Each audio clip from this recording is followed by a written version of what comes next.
The massive fleet of human ships moved silently through the dark void of space. Inside the lead vessel, Admiral James Stone stood at the bridge window, his weathered face reflecting off the glass. Behind him, Earth burned, its once blue oceans now boiling under the Council's bombardment. "Status report," he said, his voice steady despite the weight in his heart.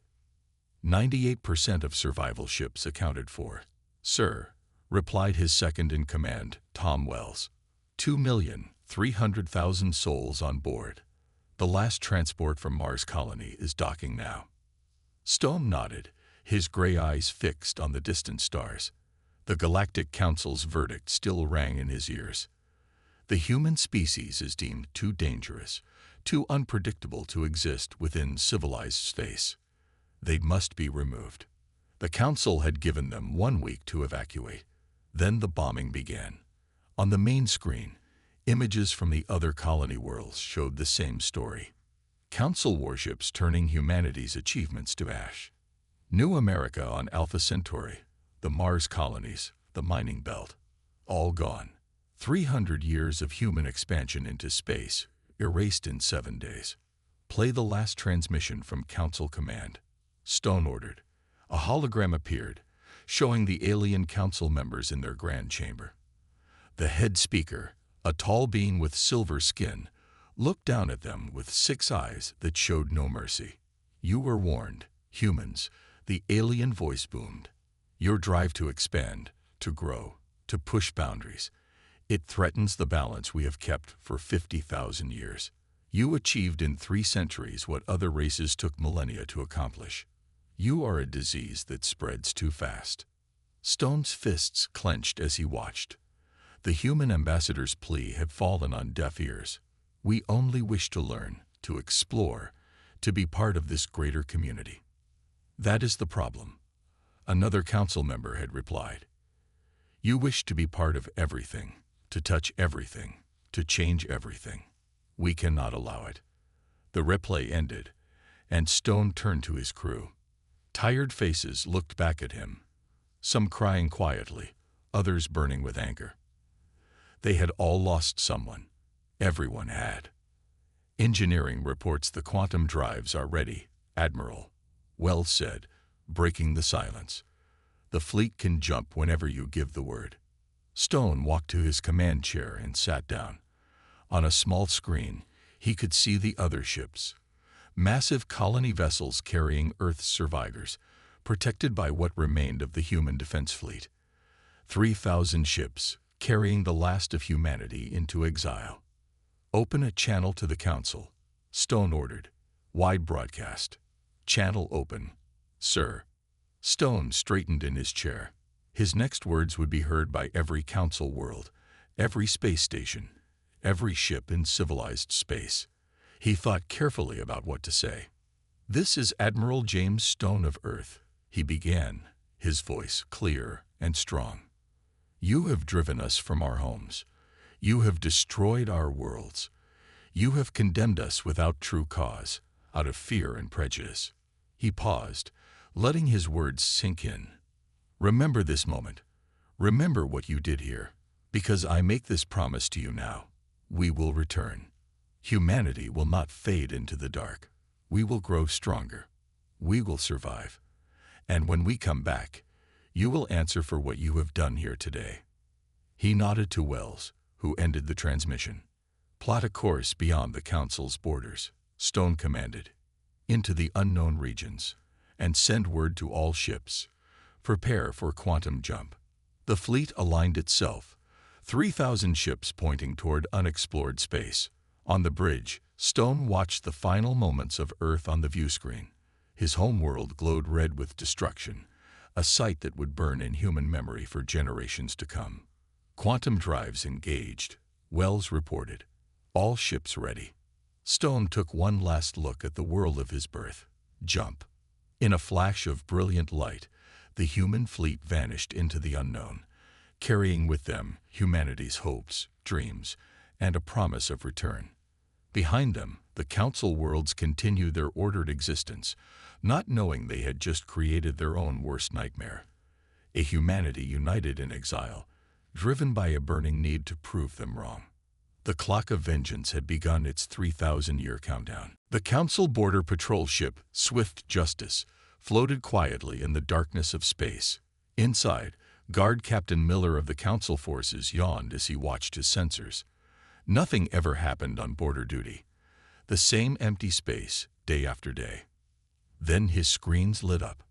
"Sir," his sensor officer shouted. Multiple ships appearing. Thousands of them. Miller jumped to his feet. Impossible.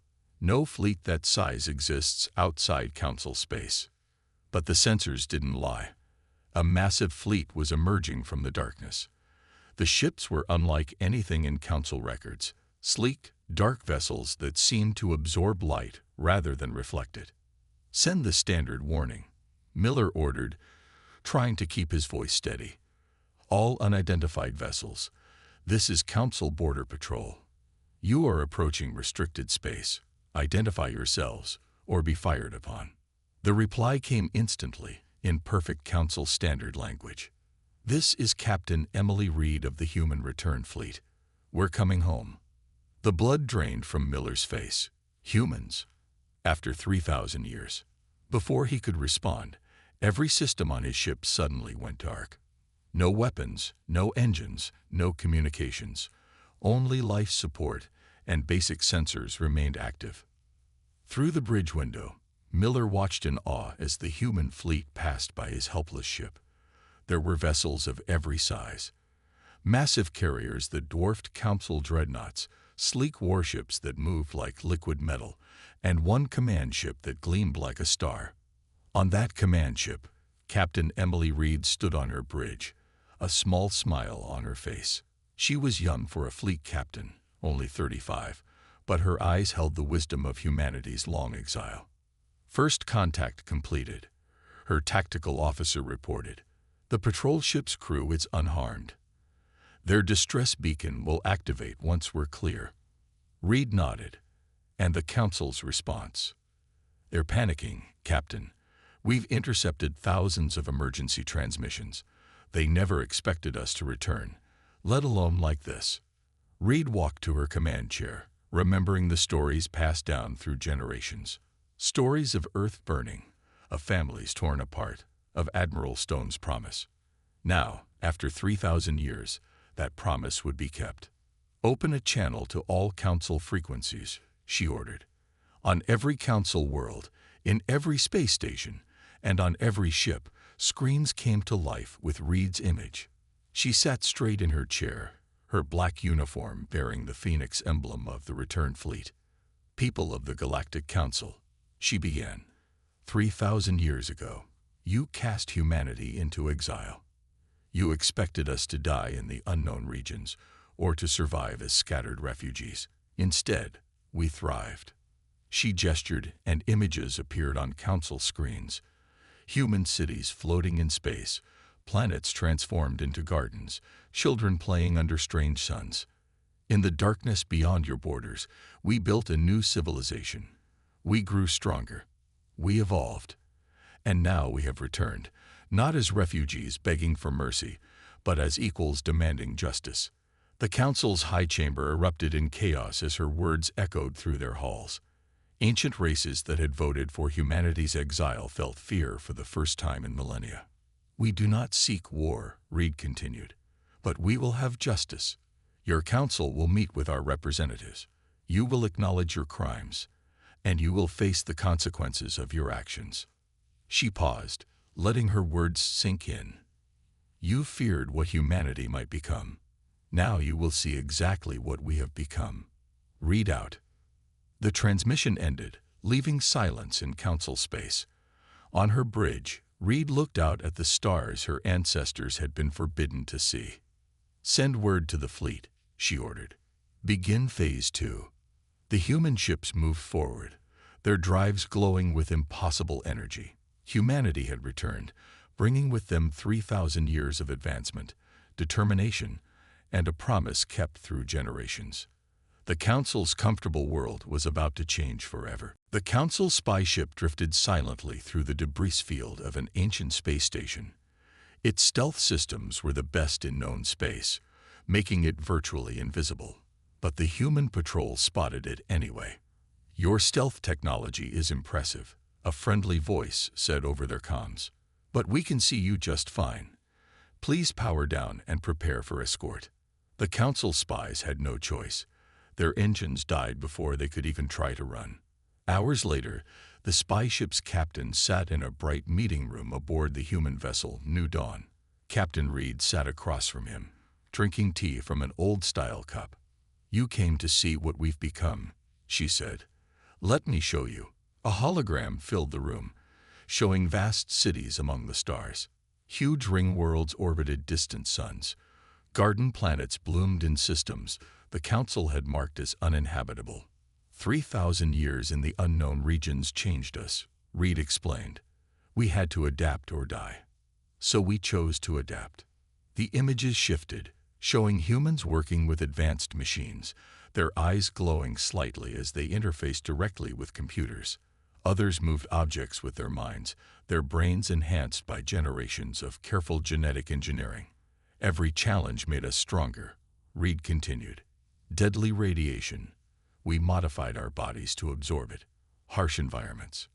We learned to thrive in them. The impossible became possible, then became routine." The Council captain watched in awe as the images showed human ships moving through space in ways that broke the laws of physics as he knew them. "How many worlds?" he asked quietly. 12,000 colonized planets, 8,000 space habitats, 6,000 mining operations, all built without enslaving other races or destroying native life forms. Reed's voice held a hint of pride. "We learned to build without breaking, to grow without destroying." New images appeared, human children playing with alien creatures, their minds linked in peaceful communion. Scientists working with energy forms the Council had never mastered. Worlds transformed from barren rocks into paradise gardens. "But how?" the Council captain asked. "The unknown regions were supposed to be empty, dead." Reed smiled. "They weren't empty. They were full of wonders your people were afraid to find. We met ancient races that taught us instead of fearing us. We found mysteries that changed our understanding of everything. While the Council stood still, afraid of change, we embraced it." She stood and walked to a window. Outside, a fleet of human ships moved in perfect formation, their dark hulls gleaming with strange energy. "Your Council feared we would grow too powerful, too fast," she said. "So they cast us out. But in doing so, they gave us the greatest gift possible, the freedom to become what we were meant to be." The hologram showed one final image, a map of known space, with the Council's territory, a small bubble in a vast sea of human worlds. "We're not here for revenge," Reed said softly. "We're here to wake you up. Your civilization has been sleeping for 3,000 years, afraid of change, afraid of growth. That ends now." She turned back to the Council captain, her eyes glowing slightly with enhanced vision. "Go back to your Council. Show them what you've seen here. Tell them humanity is ready to talk. But also tell them this: the galaxy is larger than they ever imagined, and it's time for them to stop hiding from it." As the Council ship departed later, its captain looked back at the human fleet. He realized that the Council's worst mistake hadn't been exiling humanity. Their worst mistake had been thinking they could stop humanity from reaching its true potential. The age of the sleeping Council was over.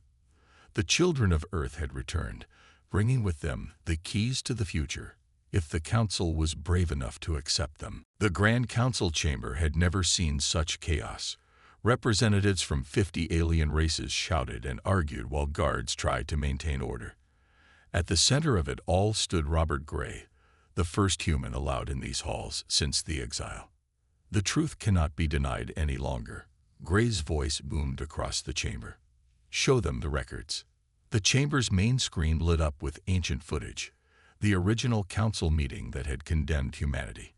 But this time, the full recording played, not the edited version shown to the public for 3,000 years. "We cannot allow them to continue," a long-dead Council member said in the recording. Their children are already smarter than our greatest minds. Their ships are beginning to outpace ours. In another century, they will surpass us all. Another council member spoke. If we wait, they will become too strong to control. We must act now, while we still can. The modern council members watched in shocked silence. Many had never known the true reason for humanity's exile. They had been taught that humans were dangerous criminals, not victims of the council's fear. In the front row, Ambassador Tom Ward of the Centauri Alliance stood up. "My people vote to ally with humanity," he announced. "We will not support this ancient crime any longer." One by one, other representatives stood. Nearly half the council races declared their support for humanity. The others, mostly the older races who had ordered the exile, sat in angry silence. Outside the chamber, Captain Reed met with Admiral Marcus Stone aboard the human flagship, Memory of Earth. Stone was a direct descendant of Admiral James Stone, who had led the exile fleet. "The council is splitting," Reed reported, "just as we expected." Stone nodded, studying the tactical display. Council ships were moving, some joining the human fleet, others taking defensive positions. "How many have sided with us?" 23 races so far, Reed answered. "The younger races mainly. They've seen how their own progress was held back by the council's fear of change." A message flashed on their screens. The older council races were mobilizing their fleets. They wouldn't give up power without a fight. "They're preparing for war," Stone said quietly. "Even now, they choose fear over truth." Reed smiled. "They don't understand. We've already won." In the council chamber, Gray faced the remaining council members. Behind him, the chamber's ancient defense systems quietly shut down, disabled by human technology they couldn't even detect. 3,000 years ago, you feared what humanity might become," Gray said. "You were right to be afraid, but not because we were a threat. Because we were a mirror, showing you what you could be if you weren't so afraid of change." The chamber's doors opened. More human representatives entered, each accompanied by allies from different council races. The old power structure was crumbling before their eyes. "We offer you a choice," Gray continued. "Join us in building a new future, or cling to your old fears and be left behind. The galaxy is changing. The only question is whether you will change with it." In orbit above the council world, ships from both sides faced each other. But where the council vessels were tense and ready for battle, the human ships stayed calm, their superior technology making conflict pointless. "Send a message to all council ships," Reed ordered. "Tell them our weapons remain powered down. We will not fire first, or at all. The time for violence is past." Stone watched the council fleet, remembering his ancestors' words, "We will return." But now he understood. They had returned not for revenge, but for something greater. The chance to finish what their ancestors had started, to show the galaxy that change and progress were nothing to fear. The next few hours would decide whether the council learned that lesson or fell trying to resist it. The council's greatest shipyard stretched across an entire moon. For 2,000 years, it had built the warships that kept the council's power absolute. Now, it was about to fall without a single shot being fired. Admiral Marcus Stone stood on his bridge, watching the tactical display. "Begin the operation," he ordered quietly. Across the shipyard, tiny points of light appeared. Human stealth drones, each smaller than a person's hand. They had been there for days, waiting for this moment. Inside the shipyard's control room, the council commanders didn't even notice when their systems began to change. Bit by bit, their computers were being rewritten, their weapons disabled, their shields turned off. "Sir," a guard shouted suddenly, "we're detecting multiple ships dropping out of hyperspace." The human fleet appeared, led by Captain Reed's flagship, but instead of attacking, they simply took up positions around the shipyard. The council commanders rushed to battle stations, only to find nothing worked. "This is Captain Emily Reed to all council personnel." Her voice came through every speaker. "Your facility is now under our control. Do not attempt to resist. There is no need for violence today. In the shipyard's massive construction base, 3,000 years of Council military might stood helpless. Dreadnoughts, destroyers, and battle cruisers, all dead in space, their systems locked down by technology they couldn't even understand. How? The shipyard's commander demanded over the comm. How did you do this? Reed's voice was calm. While you spent 3,000 years building bigger guns, we learned there are better ways to win. Your entire defense network now belongs to us. It always did, from the moment we returned. On his own bridge, Stone watched as more human ships arrived. They began attaching strange devices to the Council vessels, devices that would prevent them from ever being used for war again. Status report, he called out. His tactical officer smiled. All Council ships successfully disabled, sir. No casualties. No injuries. Not even a scratch on their paint. Stone nodded. This was how humanity fought now. Not with destruction, but with overwhelming technological superiority. The Council's mighty warships had been turned off like children's toys. In orbit above the shipyard, Reed met with the Council commanders on a neutral station. She sat at a simple table, drinking tea while they stared at her in disbelief. Your weapons are not destroyed, she explained. They're simply evolved. We've upgraded them. They'll still fly, still carry cargo, still protect your worlds. But they can never again be used for war. You can't do this, one commander shouted. This is an act of war. Reed set down her cup. No, this is an act of peace. Your ships killed millions of our people 3,000 years ago. Today, we stop your weapons without harming a single person. That's the difference between us now. She stood and walked to a window, looking out at the changed shipyard. Humanity could have returned with fire and death. We could have taken revenge for what was done to us. Instead, we chose to show you a better way. The Council commanders watched in silence as human engineers began teaching their crews how to operate their modified ships. The vessels were already being transformed, weapons replaced with scientific equipment, war rooms turned into medical bays. Our ships will remain here for now, Reed said. Not as conquerors, but as teachers. It's time for the Council to learn what humanity discovered in exile. That true power comes not from the ability to destroy, but from the wisdom to build something better. As the Council commanders left, Stone joined Reed at the window. Phase 1 is complete, he reported. The Council's military backbone is broken. Reed nodded, and not a single life lost. Admiral Stone would be proud of how far we've come.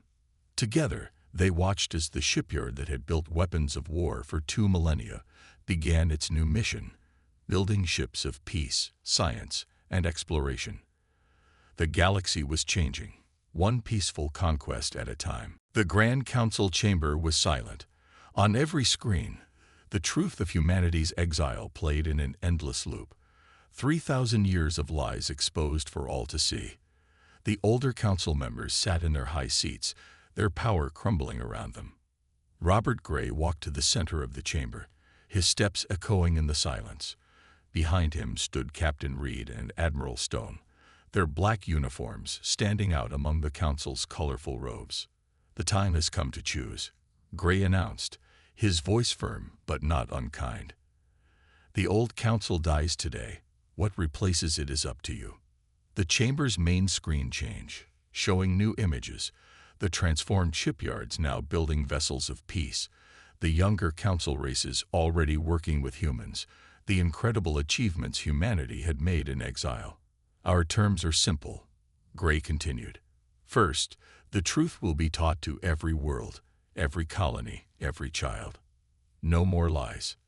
The older Council members stirred uncomfortably, but didn't speak. Second, the old power structure ends. No race will rule over others. All voices will be equal in the new Council. Captain Reed stepped forward, holding an ancient data cube. This contains the collective knowledge humanity gained in exile. Star maps of regions you never dared explore.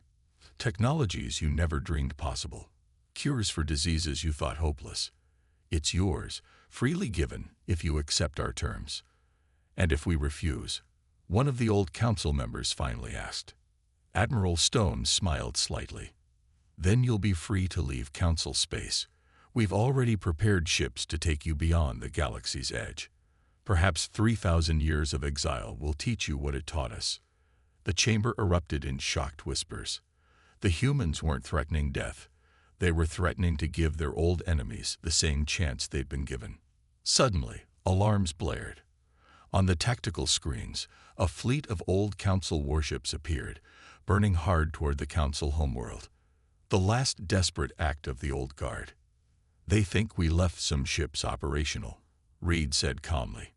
They think they found a way around our technology. The attackers reached weapons range. Their ships fired, and nothing happened. No energy beams, no missiles, no destruction. Just silence. We didn't disable some of your weapons, Stone announced to the chamber. We disabled all of them. Every gun, every missile, every bomb in council space has been transformed. War is no longer an option. On the screens, the attacking ships hung helpless in space. Human vessels moved in quietly, already beginning to transform them like all the others. Gray turned back to the council. This is our ultimate truth. Humanity could destroy you all. We have the power. We have the right, after what you did to us. But that's not who we chose to become. He held out his hands to the chamber. Instead, we offer you a simple choice. Join us in building something greater than the old council ever was.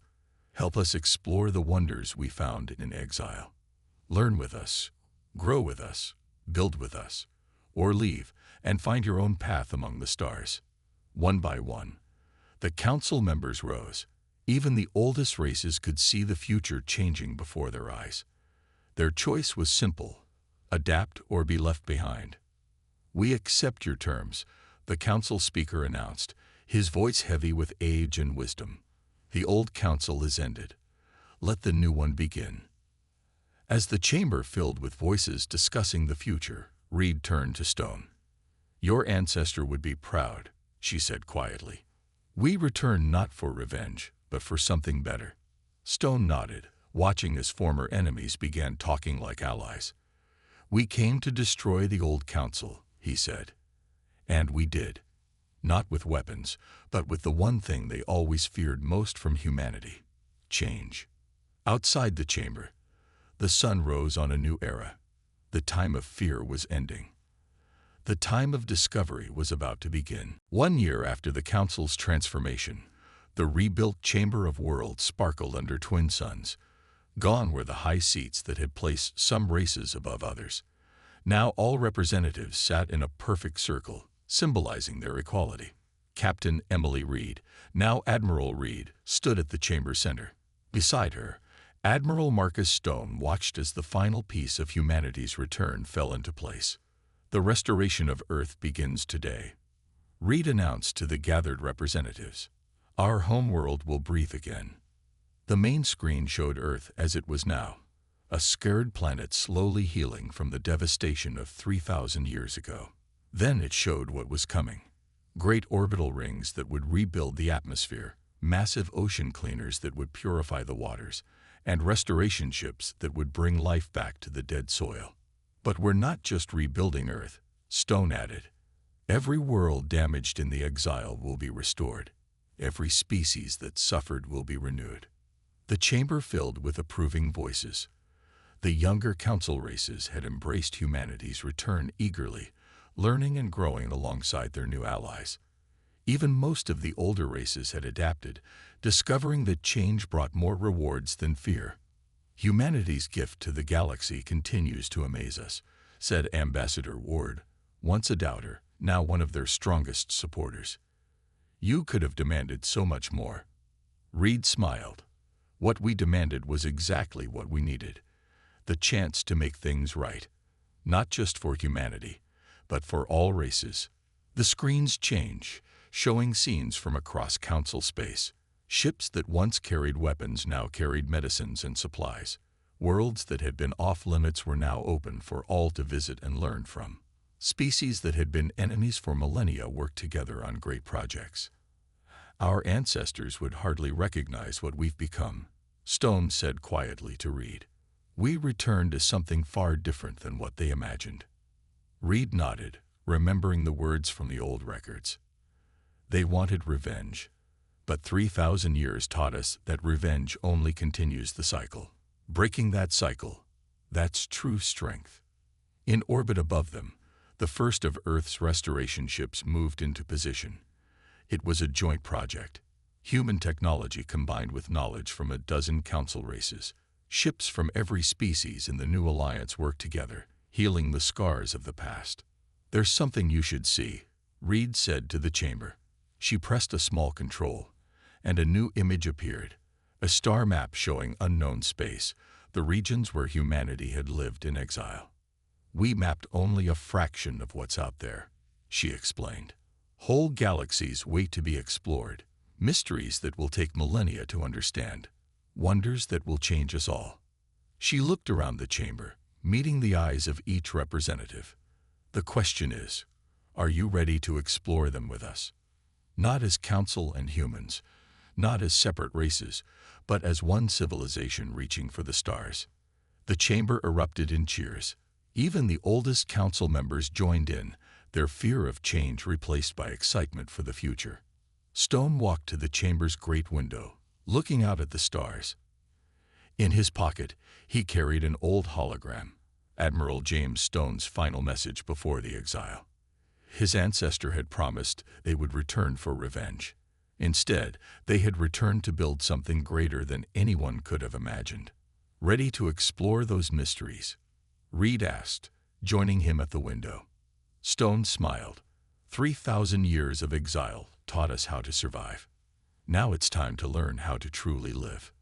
Above them, Earth's restoration had begun. The great ships moved in perfect harmony, their crews working as one. The scars of the past were being healed, transformed into the foundation of a future no one could have predicted. The human exile had ended, but humanity's greatest journey, and the galaxy's, was just beginning.